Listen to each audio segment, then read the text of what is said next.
Hello everyone. तो हम आज बात करने वाले हैं खेसारी लाल यादव जी और अनुपमा यादव का एक बहुत ही बेहतरीन होली सॉन्ग के बारे में, जिसका पोस्टर आ चुका है। और इस सॉन्ग को लिखे हैं अखिलेश कश्यप जी और रतन राजगुरु जी, और इसमें म्यूजिक है VR वर्मा जी, और इसे गाए हैं खेसारी लाल यादव जी और अनुपमा यादव जी, जो कि आपको स्क्रीन के ऊपर दिखाई दे रहा है। जिस सॉन्ग का टाइटल रखा गया है लहंगा लॉक हो गई, जो कि और वीडियो में खेसारी लाल यादव जी और यामिनी सिंह जी।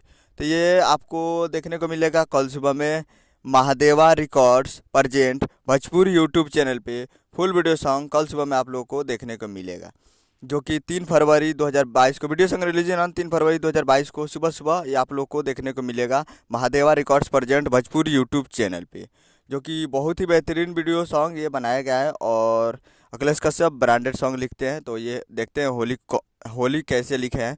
तो आप लोग देखिए कल सुबह में Mahadeva records present Bhojpuri YouTube channel पे। तो उम्मीद कर रहा हूँ कि वीडियो अच्छा लगा हो तो चैनल को सब्सक्राइब करें, बेल आइकन प्रेस कर दीजिए, ताकि ऐसे खेसारी लाल यादव जी का लेटेस्ट न्यूज़ दिलाते रहे। और वीडियो को एक लाइक कर दीजिए। मिलते हैं अगले वीडियो में, तब तक के लिए जय हिंद, जय भोजपुरी।